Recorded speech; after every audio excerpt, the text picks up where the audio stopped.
క్వాలిఫికేషన్స్తో వారు మా మేయర్ గారి మీద అవిశ్వాస తీర్మానం ఇవ్వడం మనందరం కూడా చూసాం. సరే, వారికి సరైనటువంటి బలం లేకపోయినా మా దగ్గర నుంచి కొంతమంది కార్పొరేటర్లని వాళ్ళు బెదిరించో, భయపెట్టో, ప్రలోభ పెట్టో, లేదా వాళ్ళు తీసుకోనో ఏదో జరిగి కొంతమంది వెళ్ళిపోయినప్పటికీ అయినప్పటికీ వారికి బలం సరిపోకపోయినా, ఎందుకంటే నో కాన్ఫిడెన్స్ పెట్టినప్పుడు అవిశ్వాస తీర్మానం 2/3 మెజారిటీ అనేటువంటిది వారికి ఉండాలి. అది లేనప్పటికీ 4-5 వాళ్ళకి తక్కువైనప్పటికీ ఇంకా ఏదో రకమైనటువంటి ప్రయత్నం చేయాలి, భయపెట్టాలి, బెదిరించాలనేటువంటి ప్రక్రియ కొనసాగుతూ ఉంది. నిన్ననే చూసాం, రేపు 19వ తారీఖున, ఏప్రిల్ 19వ తారీఖున అవిశ్వాస తీర్మానానికి సంబంధించినటువంటి నోటీసులు కూడా ఇస్తూ ఇప్పుడే కలెక్టర్ గారితో కూడా మాట్లాడినప్పుడు 19వ తారీఖున అవిశ్వాస తీర్మానం పెడుతున్నామని చెప్పి వారు చెప్పడం జరిగింది. అయితే మా కార్పొరేటర్లు రాజకీయంగా మా కార్పొరేటర్లను ప్రొటెక్ట్ చేసుకోవాల్సినటువంటి బాధ్యత మా మీద ఉంది. వాళ్ళని సేఫ్ గార్డ్ చేసుకోవాలి. వాళ్ళు మరిన్ని బెదిరింపులకు లోను కాకుండా వాళ్ళని ప్రొటెక్ట్ చేసుకోవాల్సినటువంటి బాధ్యత ఒక రాజకీయ పార్టీగా వైఎస్ఆర్ కాంగ్రెస్ పార్టీ మీద ఉంది. కాబట్టి మా ప్రయత్నం, మేము మా పార్టీ నాయకుడు జగన్మోహన్ రెడ్డి గారి ఆదేశాలు, అలాగే పార్టీ ప్రతిపక్ష నేతగా ఉన్నటువంటి పెద్దలు బొత్స సత్యనారాయణ గారు, మా రీజనల్ కోఆర్డినేటర్గా ఉన్నటువంటి కన్నబాబు గారు, జిల్లాలో ఉన్నటువంటి నాయకత్వం అందరం కూడా మా ప్రయత్నం మేము చేస్తూ ఉన్నాం. వాలంటరీగా వైఎస్ఆర్ కాంగ్రెస్ పార్టీలో ఉన్నటువంటి కార్పొరేటర్లు అందరూ కూడా మేము మా వాళ్ళని సేఫ్ గార్డ్ చేసుకునేటువంటి కార్యక్రమం చేస్తున్నప్పటికీ నిన్నకాక మొన్న ఒక కార్పొరేటర్ గారి ఇంటికి పోలీసుల్ని పంపించి ఆ కుటుంబ సభ్యుల్ని బెదిరించి, ఇంట్లో భార్య, వారిద్దరు ఆడపిల్లలు ఉంటే రాత్రి 10 గంటలకి పోలీసుల్ని పంపించి, ఆ విజువల్స్ కూడా ఉన్నాయి, పోలీసుల్ని పంపించి మీ భర్త ఎక్కడున్నారు, మీ భర్త కానీ రాకపోతే మీరు పోలీస్ స్టేషన్కి రండి అని చెప్పి ఆ ఆడపిల్లల్ని బెదిరించేటువంటి స్థాయికి ఈరోజు పోలీస్ వ్యవస్థ దిగజారిపోయింది. మేము ఫోన్ చేస్తే పోలీసులు సమాధానం చెప్పరు. వారు మాట్లాడుతూ మేము వైఎస్ఆర్ కాంగ్రెస్ పార్టీ నాయకుల తాలూకా ఫోన్లు ఎత్తాల్సినటువంటి పని మాకు లేదని చెప్పి మాట్లాడతారు. వారేమి పోలీసులు అంటే తెలుగుదేశం పార్టీకి పనిచేసేటువంటి వారు కాదు.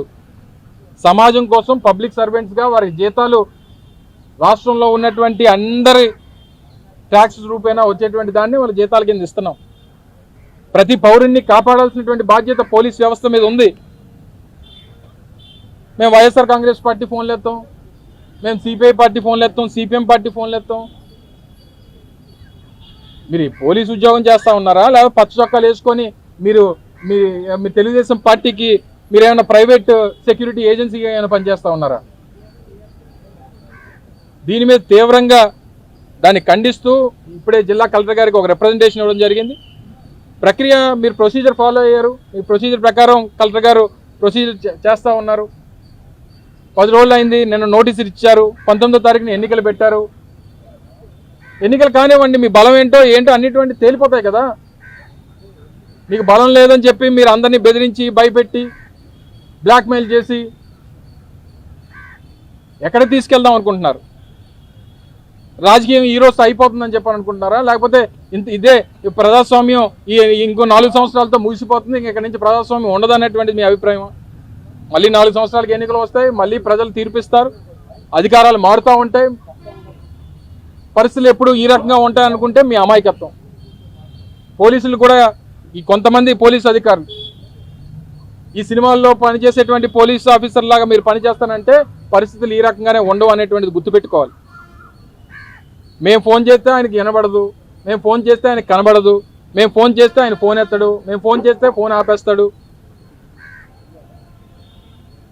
మీ పద్ధతి కానీ మార్చుకోకపోతే పరిస్థితులు ఈ రకంగానే ఉండవు అనేటువంటి విషయాన్ని తెలియజేస్తాం. మీరు చట్టం ఏం చెప్తే చేయండి. లా అండ్ ఆర్డర్ ఏ రకంగా నిలబెట్టాలో అది మీ బాధ్యత. ప్రజాస్వామ్యబద్ధంగా వాళ్ళు ఎన్నికల్లో పోటీ చేసి గెలిచినటువంటి కార్పొరేటర్లని, ఆ వారి కుటుంబ సభ్యుల్ని వెళ్ళి మీరు బెదిరిస్తే దీన్ని ఏ రకంగా తీసుకెళ్దాం అనుకుంటున్నారు? ఏ రకంగా మీరు ఈ ప్రజాస్వామ్యాన్ని కాపాడాలనేటువంటి మీ అభిప్రాయం? మీరు అంబేద్కర్ గారు రచించినటువంటి రాజ్యాంగాన్ని ఫాలో అవుతారా, లేకపోతే లోకేష్ రచించినటువంటి రెడ్ బుక్ రాజ్యాంగాన్ని ఫాలో అవుతారా? దీన్ని తీవ్రంగా ఖండిస్తూ ఉన్నాం. రేపు కానీ మళ్ళీ మా ఏ కార్పొరేటర్ ఇంటికి వైఎస్ఆర్ కాంగ్రెస్ పార్టీకి చెందినటువంటి కార్పొరేటర్లు ఇప్పుడు ఇప్పుడే ఒక కార్యక్రమానికి వెళ్ళాం, మా పార్టీ నుంచి 2-3 వెళ్ళిపోయినటువంటి కార్పొరేటర్లు ఎదురయ్యారు. కనీసం వాళ్ళు అడగలేదు, ఎందుకు వెళ్ళిపోయారని కూడా మేము అడగల. వాళ్ళకి ఆ నైతిక బాధ్యత లేకపోయినా, నైతిక విలువలు లేకపోయినా, వెళ్ళిపోయినా మాకు తారసపడ్డారు, ఎదురుపడ్డారు. కనీసం మా రండి అని కానీ, ఎందుకు వెళ్ళిపోయారని కానీ వారు నిర్ణయం తీసుకున్నారు, వెళ్ళిపోయారు. సరే బెదిరింపులకు వెళ్ళిపోయారో, లేకపోతే ఇష్టపూర్వకంగా వెళ్ళిపోయారో, లేకపోతే ప్రలోభాలకు లోనే వెళ్ళిపోయారు. వాళ్ళు నిజంగా దొరుకుంటే వాళ్ళిద్దరిని కారెక్కించుకుని మేము తీసుకెళ్ళిపోగలం కదా. దేనికి ఈ రకమైనటువంటి, మీకు బలం లేనప్పుడు ఎందుకు లేఖ ఇచ్చారు? వాళ్ళు నిజంగా బలమే లేదనుకుందాం, మీకు కావాల్సిన 2/3 మెజారిటీ లేదనుకుందాం, ఎందుకు లెటర్ ఇచ్చారు? ఈ 11 నెలల కోసం మీ పాకులాట దేనికి? పోనీ ఇక్కడ ఏమైనా ఉన్నటువంటి దాన్ని ఏమైనా ఉన్నిస్తున్నారా? విలువైనటువంటి భూమిని తీసుకొని వెళ్ళి నేను ఒక సంస్థకు కట్టబెట్టారు. 1500 కోట్ల రూపాయలు విలువైనటువంటి భూమిని తీసుకుని వెళ్ళి ఒక ప్రైవేట్ సంస్థకు కట్టబెట్టేస్తారు. నాకు తెలిసి ప్రభుత్వంలో ఇప్పటి వరకు ఏ ప్రభుత్వం అన్నా ఏ సంస్థ కన్నా లీజుకి ఇచ్చినప్పుడు 33 సంవత్సరాలు దాటి ఏ సంస్థకి లీజుకి ఇవ్వాల, కానీ అలాంటి 99 సంవత్సరాలు లీజుకి ఇచ్చారు. నువ్వో నేనో ఏదన్నా ఒక షాప్ అతికిస్తే 2 సంవత్సరాలకు ఒక 5%, 3 సంవత్సరాలకు ఒక 15% రెంట్ అనేటువంటిది పెంచకుండా ఈ వ్యవస్థలోనే ఎక్కడా లేదు. అలాంటిది వాళ్ళకి 10 సంవత్సరాలకు ఒకసారి పెంచుతారట. 99 సంవత్సరాలకి ఇచ్చినప్పుడే టోటల్గా కట్టబెట్టిస్తారు. 1000 కోట్లు 1500 కోట్ల రూపాయలు విలువైనటువంటి భూమిని సంవత్సరానికి 4.5 కోట్లకి లీజ్కి డబ్బు ఇచ్చేస్తే మీరేంటి? మీరందరూ కూడా ఒక మాల్ కట్టవచ్చు, మనకు కూడా భూములు ఇస్తే అలాగా 1500 కోట్ల రూపాయలు విలువైన భూమి ఇస్తే ఒక 500 కోట్లు పెట్టి నువ్వు ఒక షాపింగ్ మాల్ కట్టలేమా మనం? బ్యాంక్ కూడా కళ్ళగద్దుకొని ఇస్తాడు. 1500 కోట్ల రూపాయలు విలువైనటువంటి ల్యాండ్ ఇస్తే 500 కోట్ల రూపాయలు అప్పు బ్యాంక్ కళ్ళ మూసుకొని ఇస్తాడు. ఇదే పూర్ టు రిచ్ అంటే ఇదేనా? P4 అంటే ఇదేనా? పేదవాడిని సంపద సృష్టించడం అంటే ఇదేనా? పేదవాడిని గొప్పవాడు చేస్తానన్నావా, గొప్పవాడిని ఇంకా గొప్పవాడిని చేస్తానన్నావా? ఇవన్నీ వీటి మీద దృష్టి పెట్టడం మానేసి, పరిపాలన మీద దృష్టి పెట్టడం మానేసి, ప్రభుత్వం తాలూకు పనితీరు మీద దృష్టి పెట్టడం మానేసి, ఇచ్చినటువంటి హామీల మీద దృష్టి పెట్టడం మానేసి, మా పార్టీ కార్పొరేట్లను ఎలా కొనాలి, ఎలా బెదిరించాలి, ఎలా భయపెట్టాలి, ఎలా పోలీస్ వ్యవస్థను వాడుకోవాలి, రేపు కానీ ఇంకా ఇటువంటివి కొనసాగితాయి. 19వ తారీఖు ఎన్నికలు ఇచ్చారు. ఎస్, ప్రజాస్వామ్యబద్ధంగా ఆ ప్రాసెస్ జరుగుతుంది. ఆ ప్రాసెస్కి ఏ రకంగా బలం ఉన్నటువంటి వారు ఎవరి బలం ఏంటో నిరూపించుకుంటాం, దాని ప్రకారం ముందుకెళ్తుంది. కానీ ఈ లోపు ఇటువంటి బెదిరింపులు, భయపెట్టడాలు, బ్లాక్మెయిలింగ్లు, పోలీస్ వ్యవస్థను వాడుకోవడం ఇలాంటివి చేస్తే మరింత వైఎస్ఆర్ కాంగ్రెస్ పార్టీ నాయకత్వం అంతా కూడా రోడ్డు ఎక్కాల్సినటువంటి పరిస్థితి వస్తుంది. అవసరమైతే ఏ పోలీస్ స్టేషన్లో అయితే ఈ పోలీస్ ఆఫీసర్స్ ఈ రకంగా వ్యవహరిస్తూ ఉన్నారు, అందులో కాదు కొంతమంది మాత్రం చాలా ఇంకా బహుశా కాకి యూనిఫామ్ తీసేసి ఆ పచ్చ చొక్కాలు ఇచ్చేస్తే మన రామానాయుడు గారు వేస్తుంటారు, పాలకొల్లు రామానాయుడు గారు పసుపు చొక్కా ఒకటి, అలాంటి చొక్కాలు వేసుకొని తిరిగితే మంచిది అనేటువంటిది మా అభిప్రాయం. సో ఇప్పటికన్నా ఇటువంటివి మానుకోండి, ప్రజాస్వామ్యబద్ధంగా ఎదుర్కొందాం. మీకున్నటువంటి బలాన్ని మీరు నిరూపించుకోండి, మాకున్నటువంటి బలాన్ని మేము నిరూపించుకుంటాం. ఏం జరగాలన్నటువంటిది ప్రజాస్వామ్యబద్ధంగా జరుగుతుంది. అంతే తప్ప దాంట్లో ఏమాత్రం డీవియేషన్ వచ్చినా సరే ఇంకా మరింత రోడ్ ఎక్కాల్సినటువంటి రిప్రజెంటేషన్స్ ఇచ్చాం, మరింత రోడ్ ఎక్కాల్సినటువంటి పరిస్థితి తీసుకురావద్దు అనేటువంటిది ప్రభుత్వాన్ని హెచ్చరిస్తా ఉన్నాం. క్యాంప్ ఆఫీస్ ఏమమ్మా? అవును, ఎస్ ఇస్తాం, దాని మీద ఇచ్చామమ్మా. ఇప్పుడు రిప్రజెంటేషన్ ఇచ్చేది దాని మీద. ఇప్పుడు సిపి గారిని, ఇప్పుడు కలెక్టర్ గారికి కలిసి ఇచ్చాం రిప్రజెంటేషను. ఇప్పుడు సిపి గారిని కూడా 1 గంటకు రమ్మన్నారు, 1 గంటకు సిపి గారిని కూడా కలుస్తున్నాం. ఎవరైతే కన్సర్న్ పోలీస్ ఆఫీసర్ ఏ స్టేషన్ నుంచి అయితే ఇచ్చారో వాళ్ళందరినీ కూడా ఇందులో మెన్షన్ చేస్తూ రిప్రజెంటేషన్స్ ఇస్తున్నాం. కలెక్టర్ గారికి ఇచ్చాం, సిపి గారిని కూడా కలుస్తున్నాం అనేటువంటిది కలెక్టర్ గారు చెప్పాం. ఎందుకంటే ఎలక్షన్ ఆఫీసర్ కలెక్టర్ గారు కాబట్టి ఈ నో కాన్ఫిడెన్స్ సంబంధించినటువంటిది కలెక్టర్ గారి నేతృత్వంలో జరుగుతుంది కాబట్టి ఆయనకి చెప్పాల్సినటువంటి బాధ్యత మా మీద ఉంది. ఆ చెప్పాల్సినటువంటి విషయాలన్నీ కూడా వారికి చెప్పడం జరిగింది. అండ్ కన్సర్న్డ్ డిపార్ట్మెంట్ హెడ్ చేస్తున్నటువంటి పోలీస్ కమిషనర్ ఉన్నారు కాబట్టి పోలీస్ కమిషనర్ గారు కూడా కలవడం జరుగుతుంది. ఏదో అడుగుతున్నా చెప్పమ్మా, ఎంతమంది అంటే కావాల్సినంత మంది ఉన్నారు. మాకు ఎంతమంది కావాలో అంతమంది ఉన్నారు. మీకు ఎందుకు కావాలి నెంబర్స్? మాకు ఎంతమంది కావాలో అంతమంది ఉన్నారు. మీకు ఎంతమంది కావాలి చెప్పు. ఉన్నారు, వాళ్ళందరూ హ్యాపీగా ఉన్నారు. వాళ్ళు హ్యాపీగా ఉన్నారు, వాళ్ళందరూ హ్యాపీగా ఉన్నారు, వాళ్ళందరూ ప్రశాంతంగా ఉన్నారు. ఇప్పుడు మీరు ఎక్కడికో తీసుకెళ్తానని చెప్పారట మీ పార్టీ వాళ్ళని. అక్కడ ఏం భూకంపం వచ్చేస్తుంది, చెప్పకముందే భూకంపం వచ్చింది అక్కడికి. మీరు అనగానే మీకు ఆ కూటమిలో భూకంపం వచ్చింది, ఆ ఊర్లో భూకంపం వచ్చింది. ఏమో మరి ఏ ఊరు అన్నారు, ఆ ఊరు ఎక్కడ వచ్చింది మొన్న టీడీపీ గుండెల్లో కూడా. సో ఎక్కడికి వచ్చినా ఏది జరిగినా మా బలం మాకుంది, మాకు నమ్మకం ఉంది. అవిశ్వాస తీర్మానం వీగిపోద్ది అనేటువంటి నమ్మకం మాకుంది. మాకు కావాల్సినటువంటి ఎంతమంది కావాలో అంతమంది మా దగ్గర ఉన్నారనేటువంటి నమ్మకం మాకుంది. ఇవన్నీ వాళ్ళకి నమ్మకం ఉంటే ఈ బెదిరింపులు ఎందుకు చేస్తారు? లాస్ట్ డేట్ ఏంటి చేస్తారు? ఇప్పటికీ వెళ్ళారు కదా కొంతమంది. చెప్తున్నాను కదా, ఇష్టం ఉండి ప్రజాస్వామ్యబద్ధంగా వెళ్ళిపోయి నైతిక విలువలు దేనికన్నాను రాజీనామా చేసి వెళ్ళాలి పార్టీ మారినప్పుడు. సరే వెళ్ళలేదు, వెళ్ళిపోయారు. వెళ్ళిన వాళ్ళు కూడా మేమేం డిస్టర్బ్ చేయలేదే.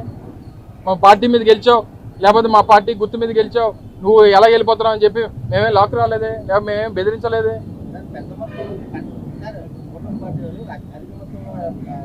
ఎంత ఇస్తున్నారు? ఎంత ఇస్తున్నారమ్మా?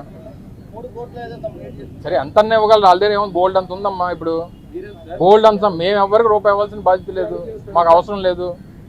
మా పార్టీ సరే మేము 57 మంది గెలిచాం. ఇప్పుడు ఎంతమంది ఉన్నామో అంతమంది పార్టీ కోసం పార్టీ కమిటెడ్గా నిలబడ్డారు. ఒకరిద్దరు వెళ్ళిపోయారు అంటారా? ఎవరైతే వెళ్ళిపోయారో వాళ్ళకి ఏ పరిస్థితిలో వెళ్ళిపోయారు అనేటువంటిది మనం చూసాం. సో ఏదేమైనప్పటికీ ఇప్పుడు ఉన్నటువంటి వారు ప్రలోభాలు, భయభ్రాంతులు చేయడం, ప్రలోభాలు పెట్టడం, బెదిరించడం, బ్లాక్మెయిల్ చేయడం, అన్ని అవకాశాలని వాళ్ళు వాడుకుంటున్నారు. అధికారం ఉంది కాబట్టి. సరే let's wait and see. 19th వరకు చూద్దాం ఏం జరుగుతుందో చూద్దాం. ఎస్ ఆబ్వియస్లీ మా పార్టీ ఏ స్టాండ్ అయితే తీసుకుందో ఆ స్టాండ్ మీద విప్ జారీ చేస్తాం.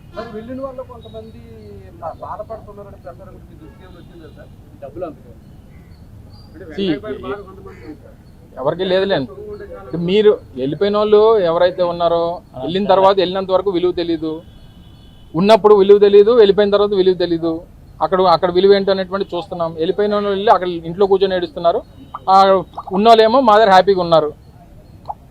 వెళ్ళిపోయిన వాళ్ళు బాధ. వెళ్ళిన తర్వాత జనరల్గా ఇప్పుడు నువ్వు ఒక కంపెనీలో చేస్తున్నావు, ఆయన ఏబిఎన్లో పనిచేస్తున్నాడు 10 సంవత్సరాల నుంచి, రేపు సపోజ్ 20 సంవత్సరాల నుంచి ఏబిఎన్ ఆంధ్రజ్యోతి పెట్టకముందు నుంచి చేస్తున్నాడు అక్కడ.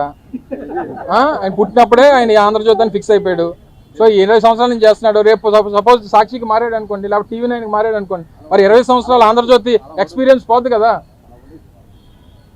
ఆ రోజు టీవీ 9లోనో లేకపోతే సాక్షిలోనో మొదటి రోజు అంటారు తప్ప 20 సంవత్సరాల నుంచి అనరు కదా. అప్పుడు కొత్తే కదా.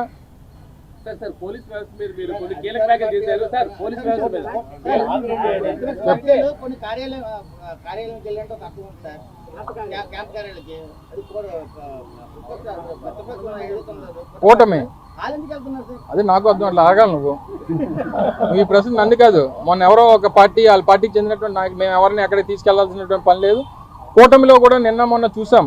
ఎందుకంటే కూటమిలో 3 రాజకీయ పార్టీలు ఉన్నాయి. ఓ పార్టీకి చెందినటువంటి వ్యక్తి ఏమో మా పార్టీ అధిష్టానం అంగీకారం లేకుండా కొంతమంది సంతకాలు పెట్టారని ఒక వ్యక్తి చెప్పినట్టుగా ఈరోజు పత్రికల్లో చూశాను. వాళ్ళేమో అసలే ఇంకా అల్లు లేదు, సూళ్ళు లేదు, కొడుకు పేరు సోమలింగం అన్నట్టు మేరిదే దిక్కు లేదు. ఇప్పుడు డిప్యూటీ మేయర్ల గురించి మాట్లాడుకుంటున్నారు. నాకేమీ తెలియదు వాళ్ళ సంగతి. ఏమైనా ఉంటే నువ్వు చెప్పు నాకు. మా సంగతి మాకు తెలియదు తప్ప మా అవతల సంగతి మాకు తెలియదు. మా బలం మాకుంది. Thank you. ఏంటమ్మా కొంతమంది అన్నా నేను స్పెసిఫిక్ అలాగెందుకుంటారు? అలా ఉంటే బాగానే ఉండేది ఈ పాటికి. ఆ రోజు ఎలా ఉంటే ఆ రోజు ఉన్నట్టు ఈ రోజు ఉంటే అదే కదా మేము కూడా బాధపడుతున్నాం. ఈ రోజు పోలీసులు ఎలా ఉన్నారు, ఆ రోజు మేము కూడా అలా చేయించి ఉంటే ఈ పరిస్థితి మాకు ఉండేది కాదని అనిపించేది. ఆ రోజు ఏ రకంగా పరిస్థితులు ఉండే నామినేషన్ చంద్రబాబు నాయుడు పారిపోతే మమ్మల్ని ఏం చేయమంటారు చెప్పు. మేము ఎలక్షన్లో పోటీ చేయట్లేదు, విరమించుకుంటున్నాం అని చెప్పి ఎంపీటీసీ, జెడ్పీటీసీ ఎన్నికల్లో, మున్సిపల్ ఎన్నికల్లో ఆయన వైదొలిగాడు ఎలక్షన్స్ నుంచి. అదే మరి ఏం చెప్తాం, మరి ఇంకేమంటారు.